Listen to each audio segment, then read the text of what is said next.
Oke, assalamualaikum warahmatullahi wabarakatuh. Kali ini kita akan ngobrol ya dengan Pak Ihsan. Nanti kan kita kenalkan. Jadi saya selalu mencari orang-orang terdekat karena inspirasi itu bisa datang dari siapa aja gitu ya. Nah, sekarang kita akan bicara soal homeschooling. Sebelumnya saya akan perkenalkan dulu, namanya Pak Ihsan. Pak Ihsan ini Ihsan apa lengkapnya Pak? Ihsan Najmuddin. Ihsan Najmuddin. Beliau adalah praktisi pendidikan di salah satu sekolah SDIT swasta di daerah Subang, Jawa Barat. Nah, beliau ini memang punya niatan Pak dari awal untuk menghomeschoolingkan anaknya? Iya. Jadi ceritanya seperti ini Pak Deden. Iya. Saya kan memang di dunia pendidikan sebagai seorang pengajar itu kurang lebih 7 tahun lah. 7 tahun. Nah, saya mengajar di lembaga formal gitu ya. Di lembaga yang tersebut. Nah, pertama saya di SMP, yang kedua di SD. Gitu Oh, ya. pernah di SMP Pernah juga di SMP. ya. Berawal dari itu, ya, saya selalu berpikir. Saya tidak bermaksud untuk menyudutkan sistem pendidikan yang ada gitu di negeri kita, tidak. Hanya saja seperti ini. Contoh misalkan di SD, anak usia dini dari usia minimal 6 tahun sampai berapa tahun di SD? 12 Sampai tahun. 12 tahun. Ya. Kita tahu bahwa pelajaran yang dimuat dalam kurikulum pendidikan tersebut atau pada umumnya lembaga formal itu memuat banyak pelajaran. Betul. Ya kan? Bisa dibagi dua, ada yang pokok yang mana dijadikan sebagai standar kelulusan. Betul. Ada yang tidak begitu. Tambahannya ya. Begitu. Hanya melihat itu saja, menurut saya itu terlalu banyak muatan pelajarannya. Kalau memang hanya 3 di antara 9 pelajaran yang dimuat dalam kurikulum, kenapa hanya 3 pelajaran begitu yang kemudian jadi standar kelulusan? Iya. Ini menurut saya dampaknya anak tuh bisa saja itu mentah dari sisi muatan yang distandarkan untuk kelulusan atau pelajaran tambahannya. Artinya kesana tidak, di sini tidak. Jadi nggak fokus gitu Pak ya. Ini kata terlalu banyak, jadi siswa itu terbebani, malah gimana ya? Mungkin mubazir juga gitu. Mubazir, begitu. Mubazir juga. Ini memang homeschooling itu salah satunya ada keresahan gitu ya. Keresahan yang membuat orang tua memilih untuk homeschooling. Oke. Nah, mungkin saya cerita sedikit Pak soal saya. Boleh. Saya itu memang pengen buat lembaga pendidikan dari dulu. Cuman ya karena susah gitu ya. Cuman pada saat pandemik saya sekolah di anak saya sekolah di SDIT, pandemik tapi tetap bayaran segitu gitu ya. Lagi pandemi kan ekonomi lagi emang sulit, akhirnya saya memutuskan ya udah keluar aja lah, kita homeschooling aja. Nah, sekaligus cita-cita saya untuk bikin lembaga pendidikan tercapai walaupun hanya untuk keluarga. Nah, sekarang makanya saya lebih cari inspirasi dari Pak Ihsan segala macam. Sebetulnya Pak, kalau pendidikan itu menurut Islam tanggung jawab siapa Pak sebetulnya? Pendidikan anak. Iya, pendidikan anak. Islam, tentu yang harus kita ingat itu adalah pendidikan anak itu ada tanggung jawab orang tua. Iya. Yang lebih khusus lagi adalah ayahnya. Kita sebagai bapak di rumah itu yang paling bertanggung jawab akan pendidikan anak-anak kita. Gitu. Jadi saya berpikir seperti ini. Ketika saya konsen dalam pendidikan, dalam arti saya mendidik banyak orang atau banyak anak, yang itu bukan anak kandung saya sendiri. Gitu. Saya selalu mempertanyakan, apakah kamu Ihsan bisa memperlakukan hal yang serupa kepada anak kamu yang merupakan itu tanggung jawab kamu sebenarnya begitu. Makanya saya berpikir ketika saya bisa mendidik anak orang lain, berarti saya harus lebih bisa mendidik anak saya ada di rumah. Seharusnya ya. Harusnya begitu. Tapi mohon maaf, ini realitas begitu. Ketika seorang guru menjadikan guru itu sebagai profesi, dia hanya sebatas mengajar di sekolah, tapi tidak kemudian untuk mengajar untuk anaknya sendiri. Betul. Ya kan? Bahkan modal ilmunya mumpuni untuk mendidik anaknya, apalagi di usia dini begitu. Kadang orang tua yang punya pekerjaan sebagai guru terkadang menunggu-nunggu saat anak usia 7 tahun atau minimal 5 tahun untuk sekolah di dunia formal. Jadi selama 1 tahun sampai 5 tahun itu kosong dari pendidikan di rumahnya, tidak ada sistem, tidak ada pembelajaran yang padahal itu bisa dimanfaatkan. Saya misalkan berangkat dari kecemasan itu, akhirnya saya dan istri saya bekerja sama, biar saya yang fokus bekerja di luar, sementara istri fokus di rumah. Untuk apa? Untuk itu mendongkrak kegelisahan itu, gitu. Membantu saya sebagai ayah mendidik anak dengan melalui tangan ibunya, gitu. Seperti itu, Pak, mungkin dengan kita mengajarkan anak mungkin juga pahalanya langsung ngalir ya, ngajarin sholat atau gimana tuh, Pak? Ya. Kalau ditinjau dari sisi umum tadi seperti tadi. Kalau dilihat dari sisi agama kita, Islam mengajarkan bahwa kita sebagai orang tua, khususnya ayah, bertanggung jawab untuk mendidik anak-anak. Nah, pendidikan apa yang pertama kali tahapannya gitu, yang pertama kali harus diberikan kepada anak kita?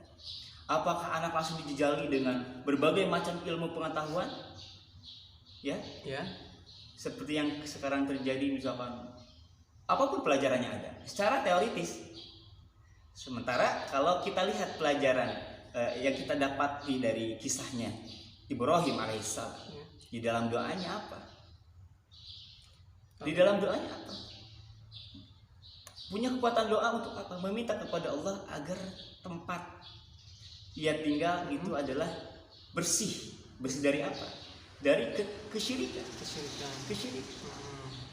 Maka yang pertama doa yang dipinta itu adalah tempat yang bersih dari kesyirikan. Kita sebisa mungkin ada di tempat yang kondusif dari semua itu, ya kan? Yang kedua, setelah berarti tauhid kan? Jadi untuk ke anak itu yang utama tauhid. Berarti tauhid. Yang pertama tauhid. Jadi sebelum ke pengetahuan, hitung-hitung, baca segala macam, tauhid dulu ya. Tauhid itu dari sejak usia berapa, Pak? Nah, itu dari sejak ini sudah ditanamkan. Dari bayi juga. Dari bayi. Dengan cara apa? Bukan dengan cara kita menjelaskan teori ke anak nggak paham, tapi dengan apa? Akhlak kita, dengan sehari-hari kita, begitu.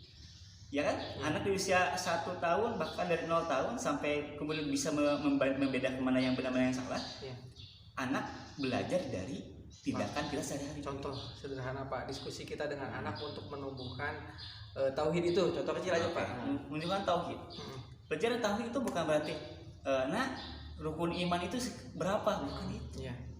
Tapi kita lebih menanamkan ke dalam pikirannya bahwa adanya kita, adanya alam semesta, adanya gunung, adanya lautan, langit dan sebagainya itu kita pahamkan anak bahwa itu semua adalah Allah yang menciptakan. Ketika kita berjalan-jalan ke gunung, kita kenalkan bahwa ini adalah bagian daripada produk Allah Subhanahu wa taala. Jadi tidak akan ada wujud gunung kalau tidak Allah ciptakan. Sampai seperti itunya. Kita ke laut, kita kenalkan. Tidak hanya secara aspek keduniawian bahwa laut itu airnya asin gitu. Di balik itu semua adalah ada penciptanya seperti apa. Jadi cukup memahamkan anak secara ketauhidan ya. Tauhid secara pemahaman. Lalu kalau cerita Nabi juga bisa, Pak ya? Cerita Nabi gitu. Ya. Kita sisipkan kisah-kisah Nabi. Maka kita jangan salah. Agama kita Islam. Maka kita kenalkan tokoh-tokoh inspiratif yang memang itu layak menjadikan sebuah panutan, seseorang panutan gitu. Jangan sampai sejak kecil pendidikan agamanya kurang, pemahaman agamanya, tauhidnya kurang, tapi sudah disuguhi dengan televisi yang dimana muatan kaya akan kartun begitu, sehingga idolanya itu tokoh-tokoh yang sebenarnya bukan tokoh inspiratif gitu. Jadi sederhana tapi sebenarnya mempengaruhi sekali ya. Ini Pak, jadi yang dipikir sama saya pada saat kita mendidik anak kita sendiri, berarti kita pun harus tahu, harus paham, harus jadi panutan dong ya. Betul. Harus banyak belajar. Betul. Nah iya benar. Jadi ya berat sih. Berat. Tapi memang itu yang idealnya ya. Apalagi ya, Pak ini saya kan udah ngobrol nih dengan Pak Isan nih, teman-teman. Pak, outputnya gimana sih? Salah satu output deh, misalnya anak Bapak yang pertama siapa? Labibah ya? Labibah. Gimana? Ya. Apa sih outputnya? Nah, berangkat dari tadi kecemasan tadi, akhirnya saya mencoba merealisasikan itu di rumah. Yang mungkin bisa disebut dengan homeschooling ya, walaupun belum formal ya. Okay. Jadi sudah ada kegiatan belajar mengajar di rumah saat Labibah usia 4 tahun. Usia 4 tahun. 4 tahun. Ya. Ini berbicara belajar membaca gitu, belajar menulis, belajar mengaji begitu. Di usia yang 4 tahun saya sudah mencoba mengenalkan bacaan Arab atau belajar Iqra gitu. Dengan saat itu saya menggunakan metode Umi gitu ya. Dan tidak hanya itu, belajar juga membaca, mengenal huruf. Itu huruf abjad ya. Abjad dari A sampai Z. Itu Labibah alhamdulillah hitungan pekan hafal, dan kemudian mengeja hitungan 1 bulan, dan kemudian bisa membaca mengeja 1 bulan. Sudah bisa mengeja sedikit-sedikit. Kira-kira setahun Labibah sudah bisa membaca ya, kurang dari setahun sebenarnya, cuman belum lancar. Nah, saya belikan buku bacaan khusus anak, ada berjilid-jilid. Nah, sehari-harinya anak sudah bisa membaca dan senang membaca. Nah, semakin kesini semakin lancar membacanya. Kemudian bacaan Qurannya sekarang di usia yang 6 tahun, belajar di usia 5 tahun, sekarang sudah Quran di usia 6 tahun. Oh, udah. Umi itu kan kayak Iqra mungkin ya. Kayak Iqra. Terus usia 6 tahun udah Quran. 6 tahun sudah Quran. Hafalannya Pak, kalau hafalannya untuk sekarang usianya udah 7 tahun. 7 tahun ya. Karena saya prioritasnya bukan di hafalan dulu, tapi ke bacaan. Ya. Sekarang sedikit lagi mau menuju 1 juz. 1 juz. Oh iya, teman-teman, kalau Pak Isan tuh, kalau orang kan hafal kulhu gitu, hafal Anas, tapi nggak tahu bacanya benar atau enggak. Nah, kalau saya tahu banget nih Pak Isan nih, dari bacaan dulu Pak ya, dia sempurnakan dulu baru bisa menghafal gitu ya. Baik. Oke, tadi kepotong ya, maaf. Nah, tadi Pak, maaf kepotong tuh, yang tadi tahapannya tadi pertama apa? Tahapan kita tauhid ya tadi ya. Tauhid. Ya, terus tauhid. Gimana? Sebelum kita mengajarkan anak dunia, ya kan? Pertama, pahamkan akidah, keyakinan. Pak ya. Akidah, keyakinan, begitu ya. Setelah itu tahapannya apa? Agar memiliki setelah akidah adalah ibadah. Ya, di dalam doa Ibrahim, setelah akidah yang diminta adalah yang menegakkan sholat, artinya sini ibadah. Setelah itu tertanamkan ibadah yang diharapkan itu baik kepada Allah. Yang ketiga adalah aspek pergaulan, muamalah. Bagaimana agar anak kita diakui baik di masyarakat, yang memiliki akhlak yang baik. Nah, bagaimana anak kita memiliki akhlak yang baik? Apakah dijelaskan secara teori anak itu harus begini-begini? Tentu secara lisan itu butuh. Tapi yang paling penting yang seringkali dilupakan ini adalah eksistensi kita sebagai orang tua sudah memperlihatkan akhlak baik tidak di depan anak kita. Contoh apa ya? Uswah. Kita harus menjadi model bagi anak kita. Karena yang paling bisa dipahami oleh anak kita usia dini itu adalah hal yang dilihat sehari-hari. Oh, ini berat Pak ya semuanya. Tapi emang kewajiban manusia emang ini. Emang itu. Kalau kita ingin menikah, kita harus bertanggung jawab kepada istri kita. Kita kemudian memproduksi anak. Kalau hanya sebatas memproduksi, apa bedanya kita dengan binatang? Ya kan? Jadi kalau misalkan ada orang tua yang nggak mau bertanggung jawab dengan pendidikan anaknya, yang padahal punya kemampuan untuk mendidik anaknya, ilmu apapun itu, terutama ilmu agama. Misalkan saya bisa ngaji, ya, wajib saya mengajarkan anak saya, karena saya punya kapasitas itu. Jangan sampai saya punya kapasitas itu, pendidikan Qur'annya langsung kalau istilah Sundanya langsung dikabaturkan gitu. Padahal kita punya kemampuan gitu, untuk mendidik anak kita gitu. Seperti itu. Jadi Ya begitu. Yang tadi uswah kan? Tadi akidah, ibadah, muamalah atau uswah, eksistensi, akhlak gitu. Akhlak ya. Nah, terakhir apa Pak? Baru ajarkan dunia. Rizki ya. Rizki. Nabi Ibrahim di doa yang ada dalam ayatnya dijelaskan bahwa setelah tahapan itu baru Nabi Ibrahim meminta doanya apa? Dalam doanya meminta agar rizki ya. Rizkinya. Nah itu dia Pak. Di kita masih pola pendidikan kita masih bertumpuk di rizki, walaupun rizki itu apa yang kita pelajari terlalu banyak. Tidak fokus, maka nggak kemana-mana lah. Nggak kemana-mana. Emang jadi hanya otak saja gitu yang diasah. Dan kita jauh sekali nih, akidah belum matang, ibadah belum matang, muamalah belum matang, makanya ke rizki aja. Betul. Makanya akhlaknya banyak yang korupsi segala macam, bisa jadi karena itu ya Pak ya. Oke ya, jadi teman-teman pertama ya mungkin garis besarnya akidah dulu, tanamkan kepada anak, ibadah, kemudian baru muamalah, akhlak atau eksistensi kita di masyarakat, satu lagi baru rizki gitu ya. Jangan sampai kebalik Pak ya. Iya. Kalau kebalik rizki dulu nanti anak lupa ya. Betul. Senang dengan uang tapi tidak ada akhlak gitu. Ini berat sekali nih Pak, karena homeschooling ini harus kita jadi contoh, harus kita melaksanakan dulu gitu ya. Betul. Tapi ya manusia harus memang seperti itu. Seperti itu. Apalagi ya Pak kira-kira yang bisa di-share nih buat teman-teman. Iya.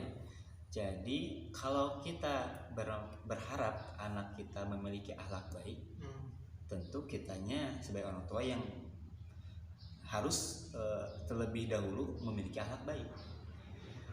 Kalau kita berharap anak kita ini bagus bacaan Al-Qur'annya misalkan, maka sudah sepatutnya kita sebagai orang tuanya yang harus terlebih dahulu bagus bacaan Al-Qur'annya, berarti harus belajar. Begini Pak, untuk aspek agama, ya kan, sisi agama, kita berharap anak kita hafal Al-Qur'an, kita yang nggak menghafal Al-Qur'an, itu tidak baik. Di satu sisi kita mengharap anak bisa membaca dan menghafal Al-Quran, sementara kita tidak. Itu tidak apa ya Pak? Ya tidak rasional gitu. Bukan rasional tapi tidak care gitu. Secara ini tidak care gitu kan. Itu aspek agama mah tidak hanya anak yang butuh bisa baca Al-Quran. Justru orang tua begitu. Terlebih harus mendahului anak-anak kita. Berbeda dengan dunia. Ketika kita berharap anak kita bisa bahasa Inggris, ya sah-sah saja kita tidak bisa berbahasa Inggris, gitu. Karena dunia kita sudah di mana gitu kan, aspek keduniaan kita sudah di mana.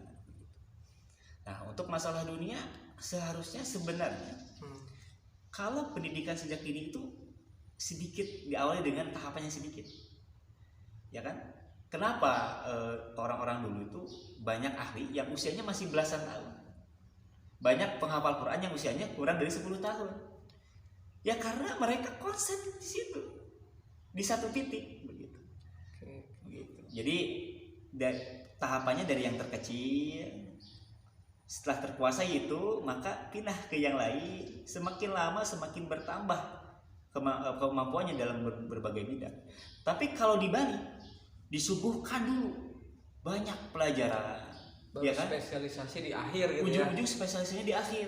Nah ini itu sayang waktu. Ya betul Pak. Jadi tapi kenyataannya Pak di pendidikan sekarang itu anak tuh udah dijejali masalah, dijejali semua pelajaran, betul. Nanti dispesialisasikan di akhir. Mungkin banyak anak yang frustasi juga gitu. Coba Pak, saya mau bertanya. Bapak juga kan praktisi pendidikan, pengajar. Iya. Dari 6 tahun anak dididik di sekolah formal, pelajaran manakah yang dikuasai anak? Secara umum? Mungkin hanya beberapa orang yang memang dia bisa menguasai beberapa pelajaran gitu ya. Sisanya sih mungkin ada yang frustasi dengan matematika gitu ya. Sisanya apa kebanyakan? Kebanyakan Pak ya, kebanyakan seperti itu. Ya. Nah ini saya sengaja Pak bikin video ini hanya 20 menitan gitu ya. Karena terlalu lama juga orang zaman sekarang banjir informasi. Terlalu lama juga orang bosan. Jadi kita nanti bisa bahas lagi Pak untuk akidahnya bagaimana gitu ya. Bagaimana implementasinya, bagaimana caranya, tekniknya, ibadahnya bagaimana, muamalahnya gimana, rizkinya gimana. Ya kita bukan lebih tahu ya, cuman kita sharing aja. Mencoba berbagi apa yang kita pikirkan gitu. Jika memang terdapat hal yang kurang berkenan, ya karena ini bisa saja relatif ya, ada yang berkenan, mungkin ada yang berbeda pemikiran, itu sah-sah saja. Ya, mungkin teman-teman tadi bisa kita simpulkan ya. Pertama, akidah dulu yang ditanamkan, itu penting sekali, tauhid terhadap Allah gitu ya. Ibadah ya, setelah ibadah anak bisa sholat kayak gitu ya, nanti kita jelaskan salah satunya. Terus ada muamalah, eksistensi kita di dalam masyarakat, berarti akhlaknya ya. Jadi kita harus jadi contoh buat anak kita ya, supaya anak bisa menteladaninya. Kemudian baru kita ngomongin rezeki itu, supaya tidak banyak yang orang yang korupsi. Jadi orang pun sukses itu dilihat dari mobil gitu ya, punya mobil apa enggak, rumahnya gede atau enggak. Tapi hasil korupsi kan kita nggak tahu. Mungkin itu aja, mudah-mudahan bermanfaat buat semuanya. Kita akan melanjutkan nanti seri homeschoolingnya ya. Kalau misalnya ada pertanyaan silahkan isi di kolom komentar ya. Jadi kita bisa bikin video yang menarik yang kita saling butuhkan. Oke, mungkin Pak closing statementnya Pak dari Pak Ihsan, silakan. Baik, tanggung jawab pendidikan anak itu ada di tangan orang tua. Ya.